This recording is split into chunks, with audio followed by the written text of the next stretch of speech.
যে ইলেকশনে সামরিক বাহিনী কি কোনো পক্ষ নেবে বলে মনে হয়, না নিলে কার পক্ষ? কামাল ভাই, আমি শিশিমনির ভাইয়েরও একই প্রশ্ন করি। আমার মনে হয় যে কোনো পক্ষ তারা নাও নিতে পারে। আমার ধারণা আচ্ছা, সামরিক বাহিনী যতটুকু আমি দেখেছি তারা কোনো পক্ষ নেবে না, এবং তাদের আমি এখন যেভাবে সামরিক বাহিনী আছে মাঠে, এটা কিন্তু আমার টের পাই না।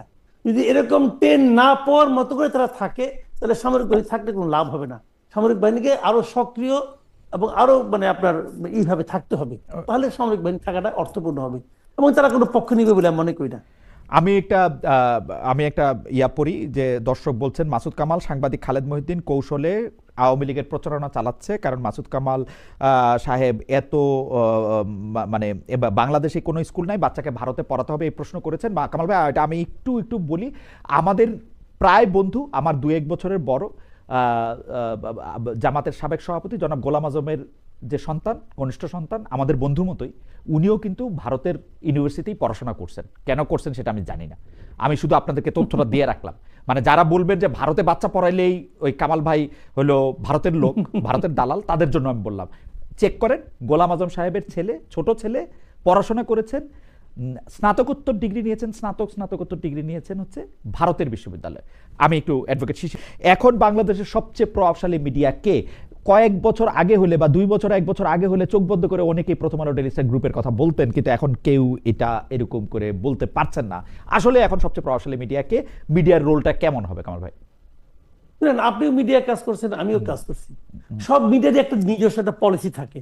মিডিয়ার মালিক কোনো না কোনো প্রতিষ্ঠানের সঙ্গে কোনো না কোনো পলিটিক্যাল পার্টির আনুকূল্য চেয়ে থাকেন, এটা আমরা সবাই জানি। কিন্তু সেটা যখন প্রকাশ হয়ে যায়, যখন সাধারণ পাঠকরা বুঝতে পারে যে এই মিডিয়াটা প্রকারান্তরে অমুক পার্টিকে অমুককে সমর্থন করতেছে, তখনই কিন্তু ওই মিডিয়ার প্রভাবটা কমে যায়। যে জিনিসটা প্রথম আলো করেছে, প্রথম আলো কিন্তু শুরু থেকেই বুঝিয়ে দিয়েছে তারা এই অন্তর্বর্তীকালীন সরকারকে সাপোর্ট দিচ্ছে। প্রথম আলোর প্রতি মানুষের কিন্তু আস্থাটা ওই জায়গায় অনেকটা কমে গেছে। 2 দিন আগে তারা একটা জরিপ করছে, বিশ্বাস করেন আমি এত হাস্যকর জরিপ জীবনে কম দেখছি। ভাই, তাদের তো নিজস্ব অনেক বড় ম্যান পাওয়ার আছে, ওইগুলি বাদ দেওয়া, নাম না জানা কি একটা পার্টি কি মেকারস না কি মেকারস নিয়ে তাদের সাধারণত গণমাধ্যম থার্ড পার্টিকে আসলে জরিপের দায়িত্বটা দেয়, কারণ এইটা তাদের নিরপেক্ষতার জন্যই দেয়। এটা একটা সিম্পল একটা এক্সাম্পল দিই, আমি একটা সিম্পল এক্সাম্পল দিই, তাহলে বুঝবেন জরিপটা কেন আমার কাছে হাস্যকর মনে হয়েছে। বলছে এই সরকারকে চরম ভাবে মানে আপনার অপছন্দ করে কত পার্সেন্ট, সেখানে তারা দেখা যাচ্ছে 3.2%, মানে খুবই অপছন্দ করে। আচ্ছা, আপনি আমাকে বলেন আওয়ামী লীগের একটা লোক পাবেন যে সরকারকে চরম ভাবে অপছন্দ না করে? সবাই অপছন্দ করে আওয়ামী লীগের। এই লোকটা বাটপার হইতে পারে, দুর্বৃত্ত হইতে পারে, খুনি হইতে পারে। আমার এই জরিপের ক্ষেত্রে অভিজ্ঞতা হচ্ছে যে সাধারণত মানুষ ভয় পায় জরিপের প্রশ্নের উত্তর দিতে। তারা হলো যারা ক্ষমতায় থাকে তাদেরকে, কারণ আপনি দেখবেন আওয়ামী লীগেরও 70% নাকি সমর্থন ছিল, শেখ হাসিনাকে নাকি এই পৃথিবীর সব লোক পছন্দ করতো, এইসব জরিপে উঠে আসছে। বাংলাদেশের সব লোক নাকি শেখ হাসিনাকে পছন্দ করতো। আওয়ামী লীগের কিছু কিছু মন্ত্রী বা উপদেষ্টাকে অপছন্দ করলো, শেখ হাসিনাকে পছন্দ করতো প্রায় সবাই। আপনার এই ধরনের জরিপ মনে আছে? আমি শিওর যে মানে এরকম জরিপ হয়েছে। আমাকে ধরো কি, এটা হলো মিডিয়ার প্রসঙ্গে আমি বললাম। আপনি দেখেন ওই জরিপের নিচে, ওই জরিপে তারা যখন রেজাল্ট বের করছে, তারা ওই জরিপে 10টা-12টা আইটেম করছে, কিন্তু প্রত্যেকটা আইটেমের নিচে আপনি কমেন্টগুলি পড়ে দেখেন খালি, তাহলে বুঝবেন যে পত্রিকার প্রভাব কোথায় যায় ঠেকছে। ওকে, পত্রিকার প্রভাব নাই। এখন বরং আমি মনে করি আগামী নির্বাচনে প্রভাব থাকবে সোশ্যাল মিডিয়ার, এটা আমি মনে করি। রাইট, সোশ্যাল মিডিয়ার প্রভাব। কিন্তু সোশ্যাল মিডিয়া মানে কি ব্যক্তি না? সোশ্যাল মিডিয়া তো মানে ব্যক্তি। তো ধরেন কামাল ভাই একটা কথা বললো, ওইটার প্রভাব নাকি আর কিছু না? ওটা কথা আছে বা কতগুলি বিষয় আছে কি জানেন, এটা কিন্তু এই প্রভাবটা মারাত্মক কিছু হবে তা না, কিন্তু তারপরে কিছুটা থাকবে।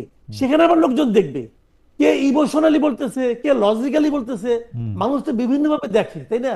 ওইগুলি দেখার পর কিছুটা থাকবে, কিন্তু মিডিয়ার প্রভাব অতটা থাকবে না। মানে আপনার আমাদের যে রেডিও, টেলিভিশন অথবা পত্রিকা, আমার মনে হয় না। ও, আপনি মনে করেন না যে এইরকম? এবং প্রভাবশালী মিডিয়া কোনটা, এটা আপনি নাম কি বলবেন? যে ধরেন প্রথম আলো গ্রুপ একটা, আমার দেশ গ্রুপ, এখনো বাংলাদেশে এখনো প্রভাবশালী মিডিয়া, সবচেয়ে প্রভাবশালী মিডিয়া প্রথম। ওকে, আমি অ্যাডভোকেট শিশিমনির কাছে জানতে চাই। অ্যাডভোকেট শিশিমনির, আমি একটু মিডিয়ার সাথে নানাভাবে জড়িত বলে, মানে একাডেমিক দিক দিয়েও যেহেতু, সেইটার ক্ষেত্রে মানে আমার এই 2-3 দিন আগে ডয়েচে ভেলে একাডেমিতে তাদের যে ফেলোরা আছেন, তাদের মধ্যে অনেকে সাংবাদিক আছেন, তাদের সঙ্গে আমার কথা বলার সুযোগ হয়েছিল। আমি তাদের একটা বক্তৃতা দিছিলাম, সেইখানের মধ্যেও অনেকেই বলতেছেন ওভারটলি আর কোভার্টলি, মানে যাদের সাথে আবার কথা হয় যে বাংলাদেশি মিডিয়ার অনেকগুলোই এখন জামায়াতের পছন্দের সাংবাদিকরা বা বিএনপির পছন্দের সাংবাদিকরা আছেন, আগে যেরকম আওয়ামী লীগের পছন্দের সাংবাদিকরা থাকতেন।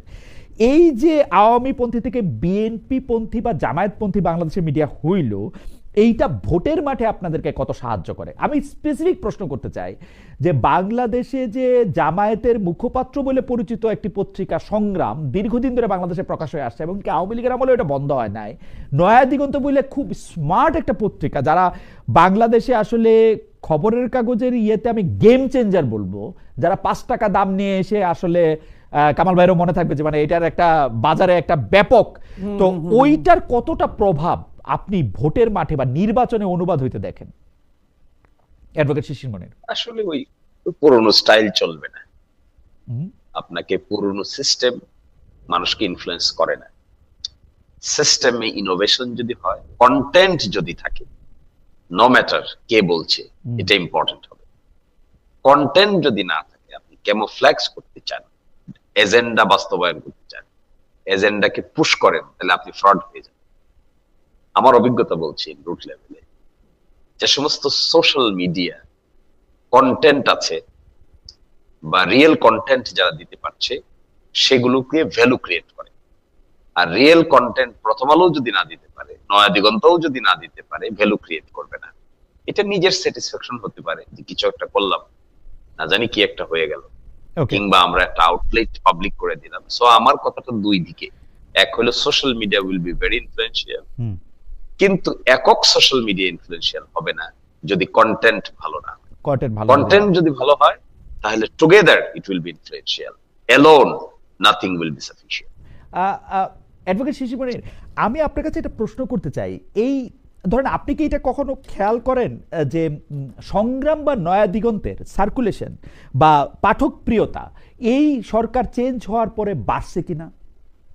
প্রভাবটার প্রসঙ্গে আমি পরে আসি, মানে যেটা কোয়ান্টিফাই করা যায়, যেটা মেজারেবল, সেইটার ক্ষেত্রে আমি শুধু বলি এটা কি বাড়ছে নয়া দিগন্ত বা সংগ্রামের সার্কুলেশন? ইন জেনারেল এই পত্রিকা, হার্ড পত্রিকা পড়ার প্রতি মানুষের এত আগ্রহ নাই। না মানলাম, কিন্তু ধরেন আওয়ামী লীগের আমলে 200 লোক সংগ্রাম পড়তো, এখন 230 জন পড়ে কিনা?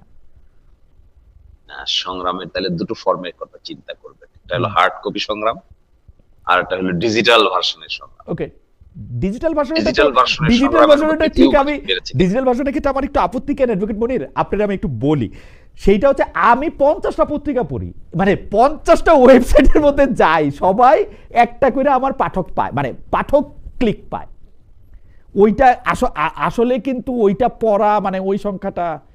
হাউএভার আপনি যদি এইটা নিয়ে আপনার গবেষণা না থাকে তাহলে আমি পরেই হয়তো না, একটা কথা শুধু বলতে চাই, আমি যেটা দেখি ইন জেনারেলি লং কন্টেন্ট পড়ার প্রতি মানুষের অনীহা দেখা দিয়েছে।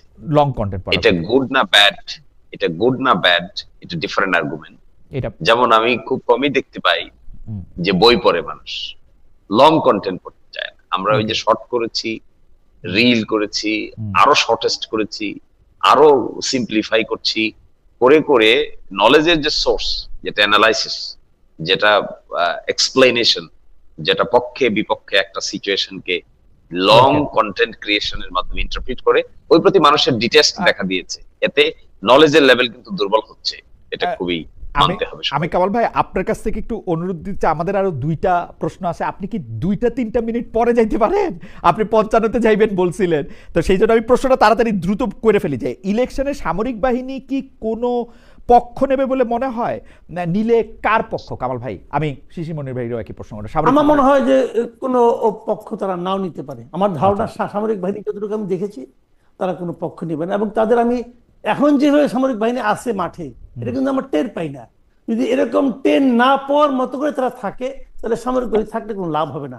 সামরিক বাহিনীকে আরো সক্রিয় এবং আরো মানে আপনার এইভাবে থাকতে হবে, তাহলে সামরিক বাহিনী থাকাটা অর্থপূর্ণ হবে, এবং তারা কোনো পক্ষ নিবে বলে আমি মনে করি না। আমি একটা ইয়া পড়ি যে দর্শক বলছেন মাসুদ কামাল সাংবাদিক খালেদ মহিউদ্দিন কৌশলে আওয়ামী লীগের প্রচারণা চালাচ্ছে, কারণ মাসুদ কামাল সাহেব এত মানে বাংলাদেশে কোনো স্কুল নাই, বাচ্চাকে ভারতে পড়াতে হবে, এই প্রশ্ন করেছেন কামাল ভাই। এটা আমি একটু বলি, আমাদের প্রায় বন্ধু, আমার 2-1 বছরের বড়, জামাতের সাবেক সভাপতি জনাব গোলাম আজমের যে সন্তান, কনিষ্ঠ সন্তান, আমাদের বন্ধুর মতোই উনিও কিন্তু ভারতের ইউনিভার্সিটিতেই পড়াশোনা করছেন। কেন করছেন সেটা আমি জানি না, আমি শুধু আপনাদেরকে তথ্যটা দিয়ে রাখলাম। মানে যারা বলবেন যে ভারতে বাচ্চা পড়াইলেই ওই কামাল ভাই হলো ভারতের লোক, ভারতের দালাল, তাদের জন্য আমি বললাম চেক করেন। গোলাম আজম সাহেবের ছেলে, ছোট ছেলে, পড়াশোনা করেছেন, স্নাতকোত্তর ডিগ্রি নিয়েছেন, স্নাতকোত্তর ডিগ্রি নিয়েছেন হচ্ছে ভারতের বিশ্ববিদ্যালয়। আমি একটু অ্যাডভোকেট শিশির মনির ভাইয়ের কাছে একটু আসি। অ্যাডভোকেট শিশির মনির ভাই, ইলেকশনে সামরিক বাহিনী কি কোনো পক্ষ নেবে বলে মনে হয়? নিলে কার পক্ষ? আমার মনে হয় না তারা কোনো